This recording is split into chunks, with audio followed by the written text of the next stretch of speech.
Hello everyone, welcome back my YouTube channel. तो दोस्त, अभी तक ये न्यूज़ आप लोगों को पता चल चुका होगा कि जो सेबी ने सर्कुलर आज जारी किया है। कल तो बोर्ड मीट था तो सेबी ने कुछ एक्शन लिया नहीं, तो आज जो बोर्ड मीटिंग के बाद यहाँ पे एक सेबी ने सर्कुलर जारी किया है। ठीक है, सर्कुलर जारी किया है तो आप लोगों को यहाँ पे समझ में आ नहीं रहा होगा कि एक्चुअल में ये हुआ क्या, किस लोगों को फ़ायदा होगा, किस लोगों को नुकसान होगा।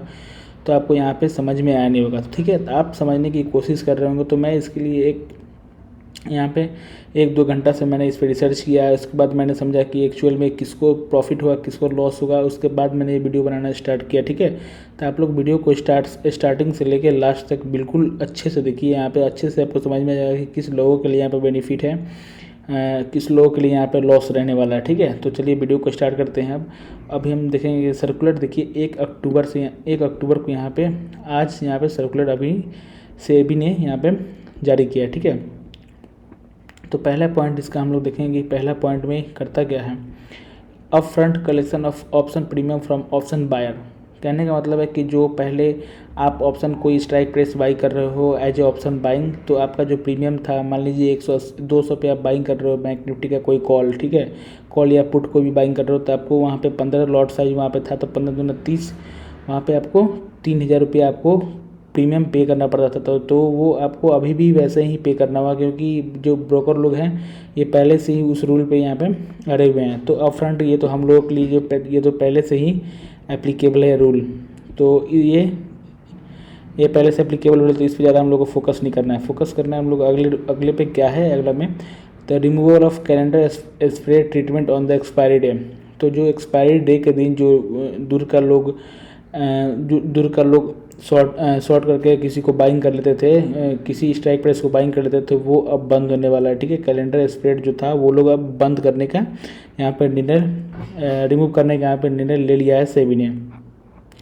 तो ये इतना मतलब हम लोग के लिए ऑप्शन बायर के लिए इतना मतलब का चीज़ यहाँ पे नहीं है। तो ऑप्शन सेलर के लिए ये मतलब का चीज़ है, removal of calendar spread treatment. ठीक है, एक्सपायरी डे के दिन वो लोग ज़्यादा दूर का वहाँ पे खरीदते थे, ज़्यादा नज़दीक का शॉर्ट करके ज़्यादा दूर का कॉल यहाँ पे बाइंग कर लेते थे, तो उन लोगों का बेनिफिट, मार्जिन बेनिफिट उन लोगों को मिल जाता था। ठीक है, तो अभी हम देखेंगे कौन the expired of loss scenario loss as specific clause, ये हम लोग के लिए नहीं है। ठीक है, अब देखेंगे तीसरा पॉइंट क्या है।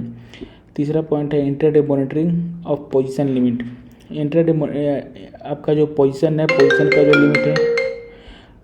का जो लिमिट है आपका इंट्राडे में आपका अब मॉनिटरिंग होगा। The position limits for index derivatives contract as specified by SEBI from time to time are being monitoring by stock exchange clearing corporation at the end of the day. तो अभी ये तो ऐसे भी यहाँ पे हो रहा था कि आपका जो पोजीशन लिमिट था वो आपका एंड ऑफ द डे में यहाँ पे आपका वो एक्सचेंज के द्वारा यहाँ पे मॉनिटरिंग हो रहा था। ठीक है, तो ये भी उतना मतलब का चीज़ नहीं, मतलब का चीज़ अभी आगे आने वाला है। ठीक है, तो ये आता है ऑप्शन बायर के लिए यहाँ पे मतलब का चीज़।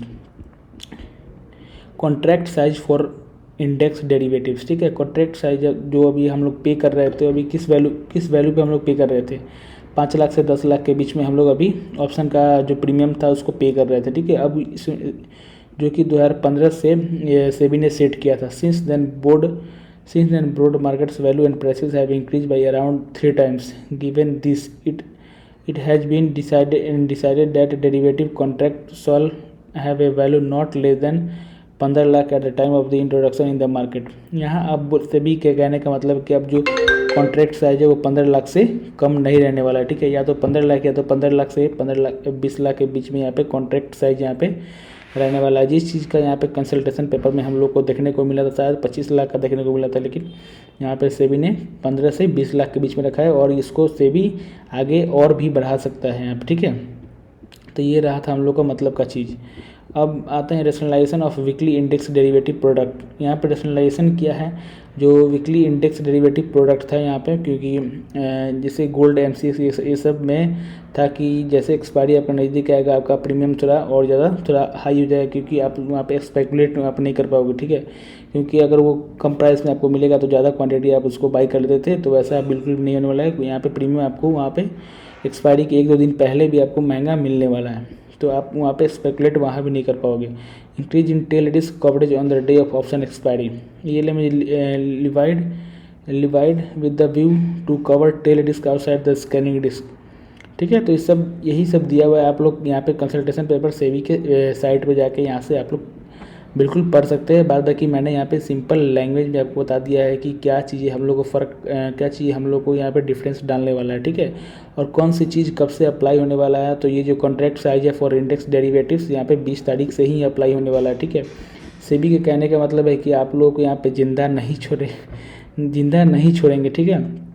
अरे भाई, अगर तुमने रूल अप्लाई किया तो कम से कम 1 फरवरी या 1 अप्रैल से तो हम लोग को टाइम भी तो दे देते ऑप्शन बायर को सेटलमेंट में, या जिनके पास छोटे कैपिटल है वो थोड़ा अपना कैपिटल कहीं से या अर्न कर लेते हैं या कहीं से जुगाड़ कर लेते हैं, उतना टाइम तो देते। मात्र 50 दिन का यहाँ पे टाइम सेवी ने हम लोगों को दिया है, ठीक है। तो ये मैंने पूरा अच्छे से आपको बता दिया। और यहाँ पे आप देख लीजिए कब से क्या यहाँ पे लागू होने वाला है। जो चीज़ काम का था वो चीज़ मैंने यहाँ पे बता दिया कॉन्ट्रैक्ट साइज का। और यहाँ पे जो ऑप्शन सेलर के लिए था मॉनिटरिंग पोजीशन, सॉरी ये नहीं, यहाँ पे removal of calendar spare treatment, ये ऑप्शन सेलर के लिए था। यहाँ पे जो कैलेंडर स्पेयर ट्रीटमेंट था वो एक्सपायरी डे वाला, वो अब रिमूव करने की तैयारी में है सेबी। तो ये कंसल्टेशन पेपर से हमें ये समझ में आया कि ज़्यादातर ऑप्शंस बायर तो परेशान होंगे। ऑप्शन बायर को क्या है, जो वो लोग जो 25 क्वांटिटी बाई करते थे, अब जो लॉट साइज जो अभी लॉट साइज था 25 क्वांटिटी का, अब वो 60-65 के आसपास आपको दिखेगा वहाँ पे, ठीक है। तो क्वांटिटी वाइज आपको प्रॉफिट भी होगा, क्वांटिटी वाइज आपको लॉस भी होगा। तो वहाँ तो मुझे कुछ बड़ा चेंजेज वहाँ पे टेक्निकल चेंजेज वहाँ पे मुझे देखने को कुछ मिल नहीं रहा है, ठीक है। उससे कुछ लॉस या प्रॉफिट बड़े ट्रेडर को, जो जिनका क्वांटिटी साइज बड़ा था उन लोगों को तो देखने को कुछ नहीं मिलेगा, ठीक है। जो बड़े ट्रेडर थे जो सेलिंग कर रहे थे, छोटे ट्रेडर सेलर थे, वो छोटे लॉट से ट्रेड कर रहे थे, अब उनमें कुछ डिफरेंस देखने को हम लोग को मिल जाएगा, ठीक है। वो लोग अब आसानी से सेल 1 लॉट को करेंगे तो 60 या 65 क्वांटिटी के आसपास वहाँ पे देखने को मिल जाएगा। तो ऑप्शन सेलर को ज़्यादा फ़र्क डालने वाला है यहाँ पे ये सर्कुलर जो है, ठीक है। ऑप्शन बायर को तो यार 60 जो 25 का ले रहे थे वो अब जो 25 का ले रहे थे वो 60 का जो 25 क्वांटिटी में बाइंग कर रहे थे वो अब 60 क्वांटिटी बाइंग करेंगे। और प्रीमियम आपका उतना ही होगा, पैसा आपको थोड़ा सा ज़्यादा लगाना पड़ेगा वहाँ पे। लॉस प्रॉफिट, अगर आपका वहाँ पे कम लॉस हो रहा था तो कम प्रॉफिट हो रहा था, यहाँ पे ज़्यादा लॉस होगा तो ज़्यादा प्रॉफिट भी होगा, ठीक है। लेकिन ऑप्शन सेलिंग में आपको ज़्यादा प्रीमियम पे करना पड़ेगा अब, इसमें आपको STT एंड ऑल आपको सब चार्जेज आपको एक्स्ट्रा पे करने पड़ जाएंगे। गवर्नमेंट का इस सर्कुलर का मोटिव क्या है कि उन्होंने पहले STT बनाया, ये सब जो भी टैक्सेस है वो सब टैक्सेस पहले इंक्रीज़ किया, उसके बाद यहाँ पे प्रीमियम को यहाँ पे इंक्रीज़ किया। और यहाँ पे जो कॉन्ट्रैक्ट साइज है उसको इंक्रीज़ किया है, क्योंकि इस वजह से सब लोगों का यहाँ पे टैक्स बढ़ता हुआ अब यहाँ पे देखने को मिल जाएगा। तो एक ही यहाँ पे मेरा मोटिव है कि जितना ट्रेड कम कीजिए, ट्रेड लेस ट्रेड गुड, कम ट्रेड कीजिए लेकिन अच्छे ट्रेड कीजिए, ठीक है। और प्रॉफिट एंड लॉस को अपने अंडर में रखिए। मार्केट में मेन आपका रूल है डिसिप्लिन को फॉलो कीजिए, अपने सेटअप पर रिस्क रिवॉर्ड के साथ ट्रेड कीजिए। बाद बाकी जो भी कुछ बनता है तो यहाँ पे उसको अवॉइड कीजिए।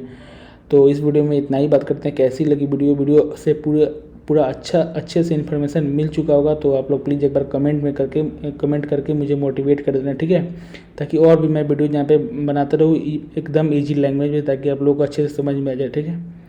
तो इस वीडियो में इतना ही बात करते हैं, मिलते हैं आपको नेक्स्ट वीडियो में, तब तक के लिए बाय।